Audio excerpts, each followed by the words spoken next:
Bonjour à tous. Retour de votre dimanche en politique après une trêve liée aux Jeux Olympiques d'hiver avec comme invité aujourd'hui Pierre Moscovici. Bonjour. Bonjour. Commissaire européen aux affaires économiques et financières, également chargé de la fiscalité et de l'union douanière. Vous avez fait escale cette semaine, d'abord à Toulouse, puis à Montpellier, pour expliquer la contribution, l'utilité de l'Union européenne. Est-ce que ce n'est pas un peu une mission plus difficile qu'ailleurs dans cette région où l'Europe n'inspire pas une grande confiance? On l'a vu lors des dernières élections avec les résultats. Je n'ignore pas la défiance que peut susciter l'Europe, l'éloignement que l'Europe inspire, mais je sais aussi qu'il y a un très grand attachement à l'Europe dans cette grande région occitanie que j'ai parcourue de Toulouse à Montpellier pendant 2 jours. Et ce que je suis venu expliquer ici, c'est à quel point, d'abord, cette région était maintenant visible à l'échelle européenne et à quel point aussi l'Europe était, je crois, utile pour les Occitans. Je citerai simplement un chiffre, 3 milliards d'euros de ce qu'on appelle les fonds structurels européens. C'est une année de budget entière de la région sur 7 ans qui vient au secours ou au concours de l'économie de cette région. Et j'ai visité des entreprises de haute technologie, mais aussi des projets sociaux, école de la deuxième chance, institut de formation, économie sociale et solidaire. Et à chaque fois, ce sont des centaines de milliers, des millions d'euros qui viennent de l'Union européenne. J'ai participé à la signature d'une convention entre la région, ce qu'on appelle le Fonds européen d'investissement, des banques à Toulouse, avec la présidente Carole Delga, qui permet de mettre en œuvre un fonds qui lui-même aide des petites entreprises de moins de 10 salariés à financer des projets d'investissement. Et ce sera 1 milliard d'euros qui sera généré par ce fonds. Donc, je crois qu'il faut venir sur le terrain pour parler aux Occitans et leur dire que non, l'Europe n'est pas loin, que l'Europe est à leur côté, que l'Europe est à leur service, que c'est leur Europe, que c'est leur fonds et que ces fonds leur servent. Est-ce que vous n'avez pas quand même prêché des convaincus ? Vous disiez à l'instant que vous étiez venu répondre aux craintes, mais finalement les interlocuteurs que vous avez eus en face de vous sont plutôt des pro-européens. Il faut aussi valoriser ce qu'ils font. Il faut être capable, à leur côté, de présenter des réalisations qui fonctionnent, qui marchent. Mais vous savez, quand je suis allé à l'école de la seconde chance à Montpellier, dans un quartier, que j'ai vu des jeunes, que j'ai vu une jeune fille qui expliquait qu'elle avait eu l'occasion, alors que dans une situation pas forcément simple, de passer 1 mois en Erasmus à Preston, en Grande-Bretagne, et que je la voyais heureuse, gonflée de confiance, ayant appris quelque chose, s'étant confrontée à d'autres, ayant appris une langue. Je ne sais pas si elle est pro ou si elle est anti-européenne. Je ne sais pas comment est sa famille. Ce que je sais, c'est qu'elle sort de l'expérience européenne avec plus de confiance européenne. Alors, en même temps, il faut être capable de montrer ce que l'Europe fait effectivement. Je le fais aussi en m'adressant aux médias, je le fais en dialoguant avec des salariés. Et je crois que ça nous apprend aussi. Moi, ça me fait du bien. Je ne suis pas un bureaucrate, je suis un homme politique. Sortir de mon bureau, venir sur le terrain, éventuellement me faire engueuler, constater ce qui marche, constater ce qui ne marche pas. Beaucoup m'ont répété que les fonds structurels, c'était formidable, mais que la gestion était encore trop compliquée. Alors on va y venir. Qu'il y avait trop de complexité. Tout à fait. Et ça, je partage. J'ai été dans l'économie sociale et solidaire, et je pense qu'on peut faire plus. J'ai entendu les messages de l'économie du tourisme. Donc, c'est pas seulement un message d'en haut que je suis venu porter, c'est aussi des informations du terrain que je rapporte à Bruxelles et qui me sont utiles et qui seront utiles à l'Union européenne. Est-ce que la jeune femme dont vous parlez connaît votre fonction, votre mission? Parce qu'en tant que commissaire européen, la Commission européenne, il faut le rappeler, est-ce que je peux dire que c'est un petit peu le gouvernement de l'Union européenne? On peut dire ça. Qui propose et met en place les politiques. Alors exactement. La Commission européenne, c'est une institution composée de 28 personnes, un commissaire par État membre. Je suis le commissaire français. Je le suis depuis novembre 2014. Je le suis jusqu'en novembre 2019. Et c'est vrai que c'est une forme de gouvernement dans la mesure où tous les textes qui sont proposés de la législation européenne viennent de la Commission européenne. Il n'y en a pas un qui vienne du dehors. Est-ce que cette jeune femme savait tout cela, ce que vous faites? Je n'en suis pas sûr. Ensuite, c'est la Commission européenne qui exécute les décisions qui sont prises quand même par les ministres nationaux. Donc ce gouvernement est un gouvernement partagé. Et c'est par exemple moi qui suis responsable de ce qu'on appelle la surveillance budgétaire des États. Vous savez qu'on doit respecter les limites de déficit budgétaire, les fameux 3%.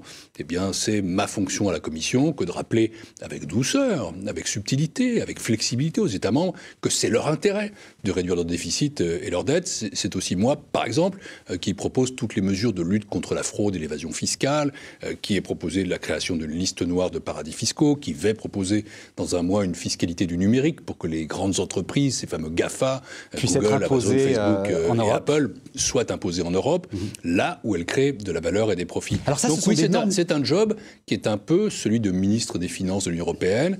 J'ai été le ministre des Finances de la France pendant 2 ans, de 2012 à 2014. Je suis ensuite passé à l'échelle européenne. Je poursuis, j'allais dire, le même travail dans d'autres conditions.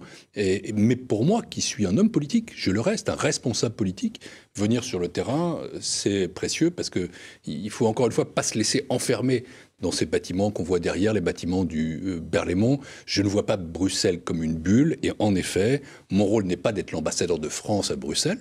Il y en a un.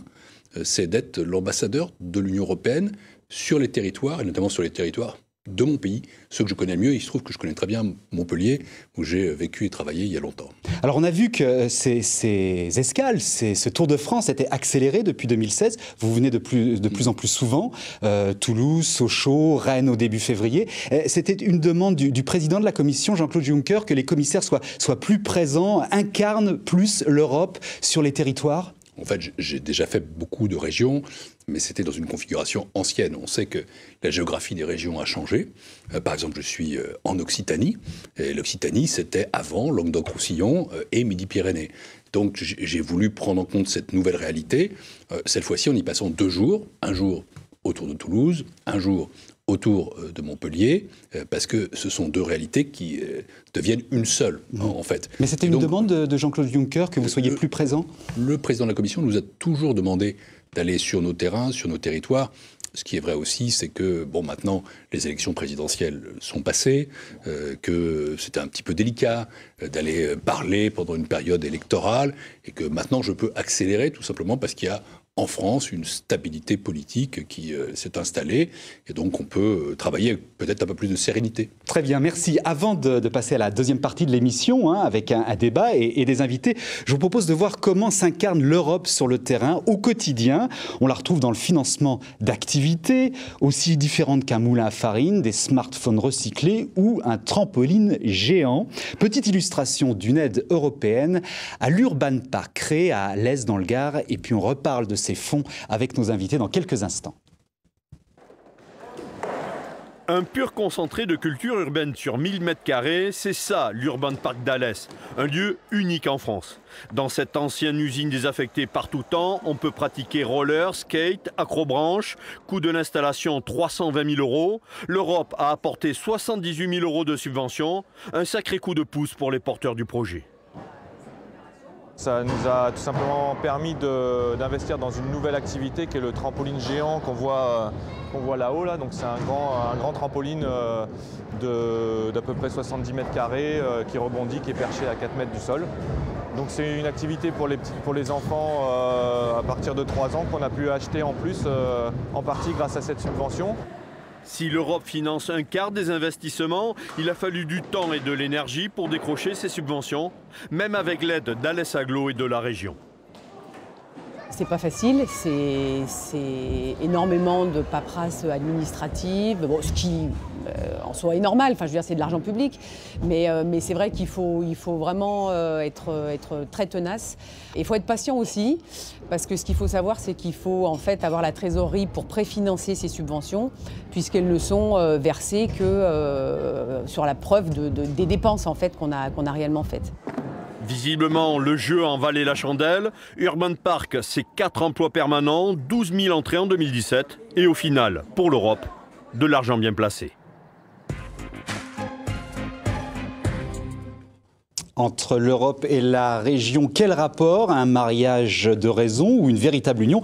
Pour en parler, nous a rejoint Irène Tolleret. Bonjour. Bonjour. Vous êtes maire d'une petite commune qui s'appelle Fontanès, village héroltais de 350 habitants, et vous êtes également vice-présidente de la communauté de communes du Grand Pic-Saint-Loup. L'Europe, vous connaissez bien et vous aimez bien.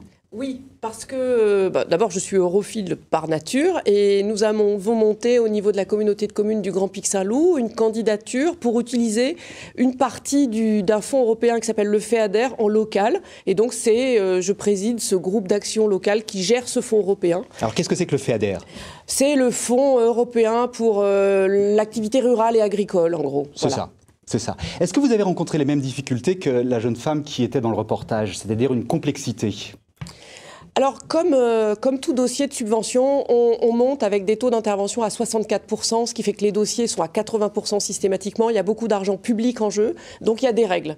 Donc, ce qu'il faut, c'est que les règles soient connues par les porteurs de projets au bon moment, c'est-à-dire au moment où ils sont en train de monter leur projet. Donc, grâce à l'Europe, le département et la région, nous avons 2 jeunes filles qui sont là pour aider les porteurs de projets à monter leur projet. Donc, depuis que nous avons commencé, et malgré la réforme territoriale, avec l'aide du département et de la région, nous avons déjà financé plus de 30 projets localement qui sont de l'emploi, qui sont de la culture, qui sont du vivre ensemble, qui sont de l'environnement, qui sont tous ceux dont on a besoin au niveau de la ruralité.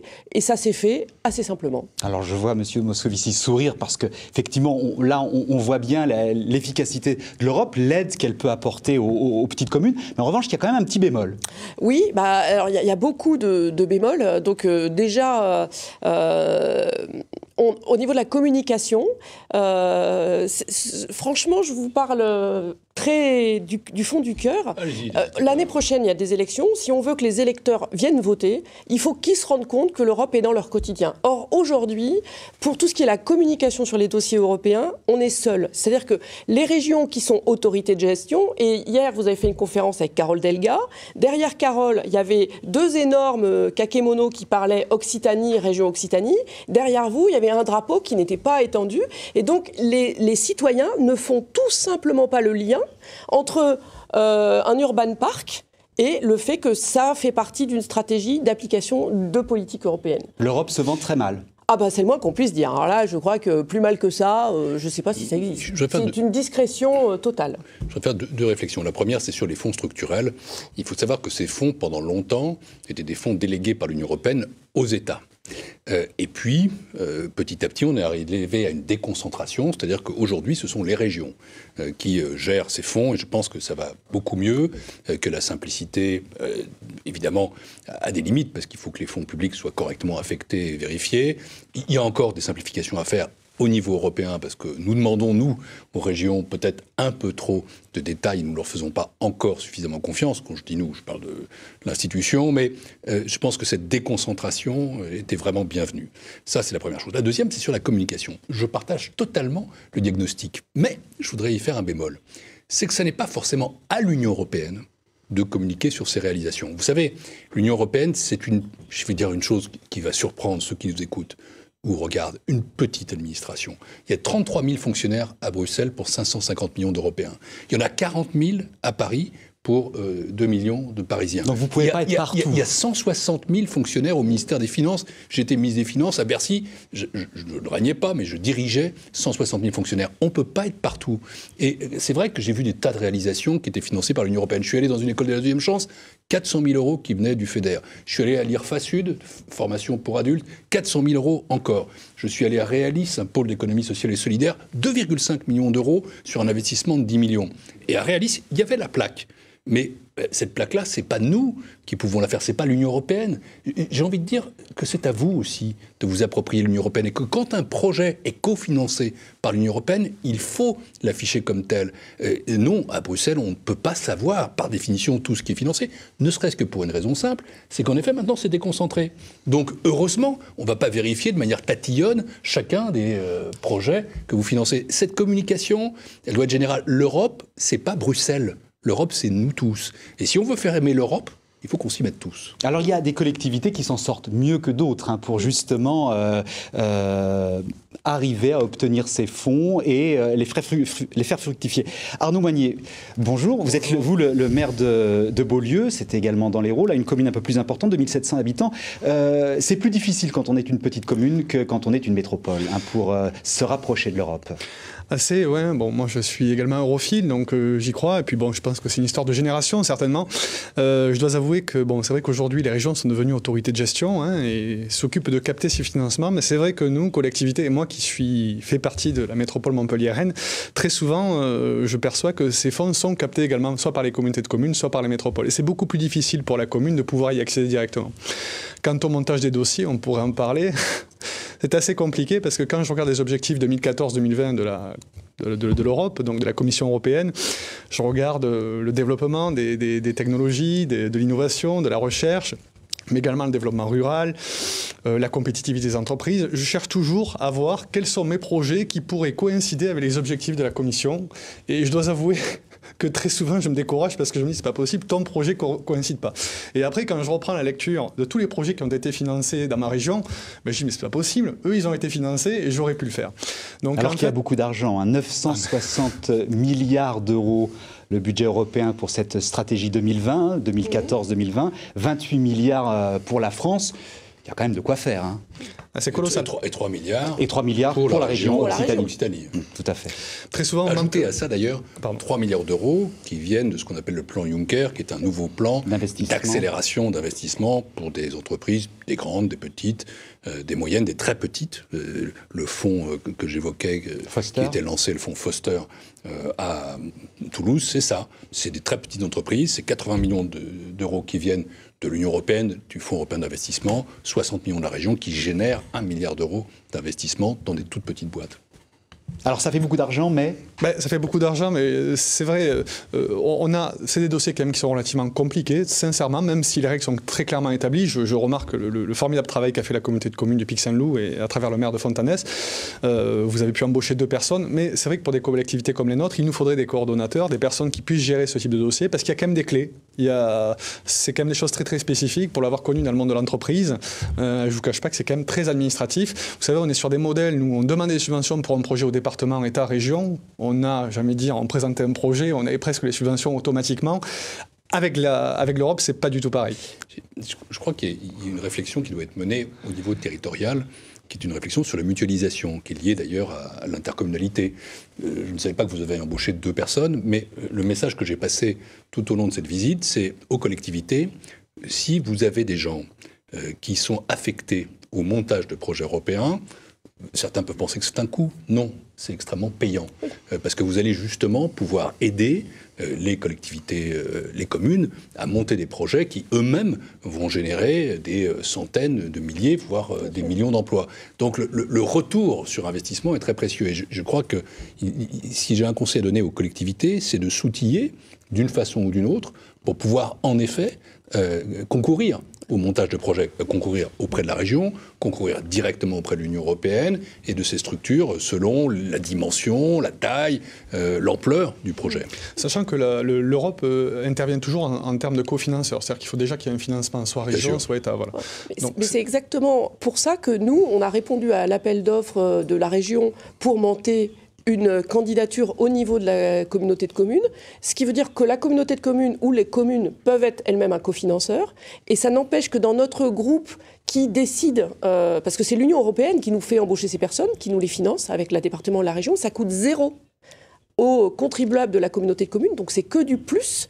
Au total, on a une notification de 2 500 000 euros sur le territoire de la communauté de communes qui nous permet d'envisager des plans d'investissement à 5-6 millions d'euros. De nos jours, sur de l'espace rural, pour des choses qu'on décide localement, c'est inespéré. Alors, on parle beaucoup des collectivités, mais il y a également les entreprises. Richard Jarry, bonjour. Vous êtes spécialiste des fonds européens, vous accompagnez, vous aidez certaines entreprises et collectivités également à se développer en pouvant peut-être accéder à ces fonds européens. Est-ce que le secteur économique, est-ce que ces petites entreprises y ont accès facilement ? Alors, avant de répondre à votre question, il faut quand même replacer les choses un peu dans leur contexte. Aujourd'hui, il y a les Européens, 500 millions d'habitants, les États-Unis, 300 millions d'habitants. Nous sommes 800 millions, 900 millions dans le monde. Et nous représentons aussi une certaine idée de ce qu'est la démocratie et de ce que sont les enjeux aujourd'hui de l'Europe derrière tout ça. Et il est important que, sur le plan économique, la bataille qui est engagée par les entreprises soit gagnée par l'Europe.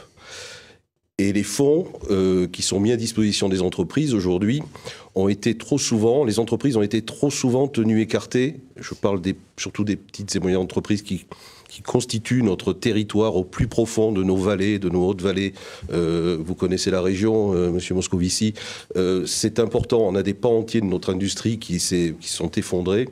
Et aujourd'hui, lorsqu'on regarde sur la période 2007-2016, lorsqu'on regarde les paiements qui ont été faits, 3,5 milliards ont été portés en termes de projets sur les assiettes.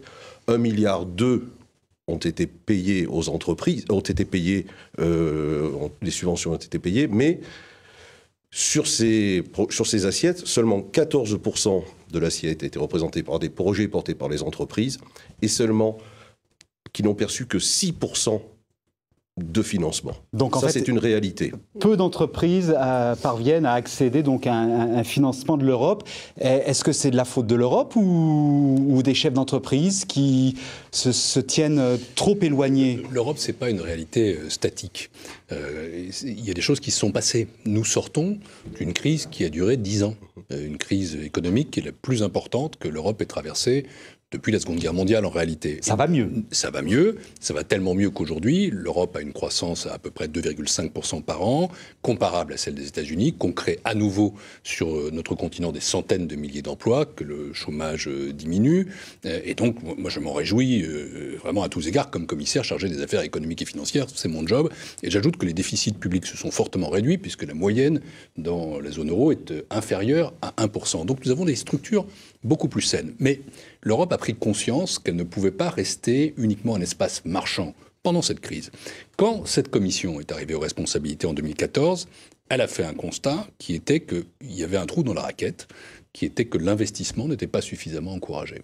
Et c'est vrai que nous n'avions pas assez de prise de risque aux côtés des entreprises. Donc, ce que la Commission a lancé, c'est ce que j'appelle le plan Juncker, du nom du président de la Commission. C'est un plan de 500 milliards d'euros d'investissement soutenu par l'Union européenne entre 2014, 2015 en vérité, et 2020, sur lequel la France a déjà bénéficié de quelques 35 milliards d'euros, sur lequel la région a bénéficié de quelques 3,5 milliards d'euros, et là je parle de projets d'entreprise, et je pense que ça ne doit être qu'un début. Parce que notre problème, si nous voulons faire pièce à nos concurrents, qui sont chinois, qui sont asiatiques, si nous voulons rester dans la première ligue mondiale en termes économiques, c'est de rattraper le niveau d'investissement. Nous investissons en Europe, nos entreprises investissent 10% de moins qu'avant la crise en 2008. Ce n'est pas le cas des Chinois. Ce n'est pas le cas de nos grands concurrents asiatiques. Voilà pourquoi je crois qu'il faut continuer à booster ça. Et encore une fois, je vais prendre l'exemple de ce plan Foster. Ce plan Foster permet à des entreprises qui jusqu'à présent n'avaient pas accès à des financements européens, des très petites entreprises, des entreprises de moins de 10 salariés, de pouvoir avoir accès à des financements aisés et peu coûteux. Et ce qui est important, c'est que c'est une association entre une collectivité publique, la région, une institution financière européenne, le Fonds européen d'investissement, disons que c'est la filiale de la Banque européenne d'investissement, une banque qui jusqu'à peu ne prenait pas de risques. Et on lui apprend à prendre des risques. Et enfin, ce sont les banques locales, caisses d'épargne, crédits mutuels, qui s'y sont associées. Et ce qui permet en effet, pour le coup, aux petites boîtes de vos vallées ou de vos montagnes de pouvoir avoir une adresse et à travers cela bénéficier, oui, de l'Union européenne, de ses concours économiques. Alors, il y a des progrès à faire, mais on est en train, je pense, d'inventer en marchant des procédures qui soient meilleures pour les entreprises. Donc l'Europe s'incarne dans la région par le Conseil régional. C'est là, c'est la porte d'entrée. Il faut aller frapper à la porte de la région pour obtenir notamment ce fonds Foster que la région d'ailleurs dit avoir créé. Hein. C'est elle qui l'a créé, c'est marqué dans son dossier de presse. Elle le récupère peut-être un petit peu. Disons que ce n'est pas tout à fait la seule expérience de cette nature, mais c'est en France, je crois, la première, et que c'est quelque chose qui a été coproduit par la région et par le Fonds européen d'investissement. Moi, je ne suis pas là pour faire de la propagande, mais il faut rendre à César ce qui est à César, rendre à Carole ce qui est à Carole, en l'occurrence. C'est une innovation que je trouve bienvenue, indépendamment de toute considération politique. Elle a eu raison de faire ça, et il faut prendre des risques. Alors oui, les régions sont sans doute l'animateur central, mais les collectivités, comme les communautés de communes, comme les agglos. C'est à elles de faire ce boulot-là. Demandez à Irène Madame, comment elle fait. Regardez, si je veux monter, tiens, je suis un habitant du Pic Saint-Loup. Je connais bien le Pic Saint-Loup. J'y étais à Saint-Mathieu-de-Tréviers il y a fort longtemps avec Gérard Somade, qui était un ami proche. Je veux monter un projet au Pic Saint-Loup. Comment je fais? Est-ce que j'ai besoin d'aller à la région? Non, je viens vous voir. Vous n'avez pas besoin. Vous avez juste besoin d'aller à Saint-Mathieu-de-Tréviers. Voilà. Et on a fait des formations à toutes les maires, tous les secrétaires de mairie, toutes les associations, les entreprises du territoire. Ces fonds sont gérés localement avec des associations et des entreprises, de façon à ce que l'orientation de ces fonds corresponde à notre tissu économique local. Donc on a toutes les chambres consulaires, on a le syndicat des vignerons, on a une association environnementale, un élagueur. En quelques mots, tous les deux, qu'est-ce qu'il faudrait faire pour que l'Europe s'incarne plus, soit moins cette espèce d'entité détachée, débranchée des préoccupations quotidiennes des habitants? Aujourd'hui, on a vécu quand même la transition et la fusion des régions, donc c'est vrai que les entreprises ont aussi beaucoup pâti de cette situation. La gestion des budgets a été complexe, on peut l'admettre, on peut le comprendre. Aujourd'hui, les troupes semblent en ordre de marche. Ce que peuvent espérer les entreprises aujourd'hui, c'est qu'effectivement, elles puissent aller chercher un peu plus que ces 6% du montant des subventions versées et que les financements qu'elles obtiennent soient un peu au-delà des 14-15% qu'elles obtiennent régulièrement sur les investissements. C'est aussi ça. Bon, il reste 2 ans pour y accéder. C'est aussi ça, c'est-à-dire que à ce niveau-là, il y a une distorsion de concurrence aussi au sein même de l'Europe, au niveau de la gestion de ces fonds européens. Et ça, c'est un petit peu difficile. Monsieur Moscovici, et puis un mot d'Arnaud Meunier, et puis on termine. Merci. Écoutez, Monsieur Moscovici a dit quelque chose d'important concernant la mutualisation et qui est très bien incarné à travers ce qu'a fait Grand Pic Saint-Loup. En revanche, les communes existent encore. Et elles ont des projets de déviation, des projets de nettoyage de ripisylves de rivières, des choses toutes simples. Et je pense qu'il faut qu'elles puissent toucher directement ces fonds, parce que tout n'est pas financé par les communautés de communes. Ça, c'est la première chose. Deuxièmement, moi, je suis dans un territoire très viticole et très souvent, j'entends des caves qui m'entourent, des caves coopératives. Elles me disent Elle me dit que l'Espagne, par exemple, a énormément capté de subventions. Et nous, de notre côté, c'est très souvent, on me dit, c'est beaucoup plus compliqué de les capter. Et ça, je me dis, est-ce qu'on est moins bon dans la gestion des dossiers ou est-ce que c'est parce qu'il y a eu plus d'argent qui a été donné à ces pays qu'aux nôtres? Mais en tout cas, c'est une réalité aujourd'hui. Je crois que quand on traverse la frontière, on a une réalité là. Il y a une vérité, c'est que l'Union européenne est un espace de solidarité et que les pays qui étaient les moins développés ont bénéficié plus que d'autres, et ce n'est pas anormal, de la cohésion. Il y a eu un rattrapage. Mais en même temps, c'est vrai. Alors là, pour le coup, je le dis comme Français, nous ne sommes pas forcément les champions de la consommation des fonds structurels. Bon. Mais nous sommes les champions du plan Juncker. Et si je veux donner un petit tuyau supplémentaire, je veux donner une autre adresse, qui est l'adresse d'une banque publique que j'ai créée quand j'étais ministre des Finances, la Banque publique d'investissement, qui est la banque des petites et moyennes entreprises et qui est pour le coup l'intermédiaire idéal entre l'entreprise et la Banque européenne d'investissement pour pouvoir bénéficier du plan Juncker. Ça, c'est un point fort qui a permis à la France d'être la championne du plan Juncker pour les fonds de cohésion. Il va falloir se battre. Et merci à tous les cas d'avoir participé à cette émission. Dimanche en politique, vous pouvez la retrouver sur notre site internet France 3, occitanie.france3.fr. Excellente journée.